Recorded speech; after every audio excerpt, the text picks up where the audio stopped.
Čudno je kako te najviše dotaknu dani koji prođu bez jednog događaja, a ipak nešto u tebi promijene. U toj tišini napokon čuje vlastiti šapat. Navike prestanu skrivati ono što se dugo skupljalo unutra. Emocije se pojave, tihe, ali neumoljive.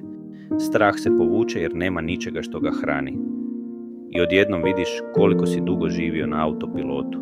Primijetiš male trenutke koje si stalno preskakao. Osjetiš mir koji nisi znao da ti nedostaje. Kao da se nešto skriveno u tebi polako odmotava. U tim običnim satima stvari postanu jasnije bez da ih išta objašnjavaš.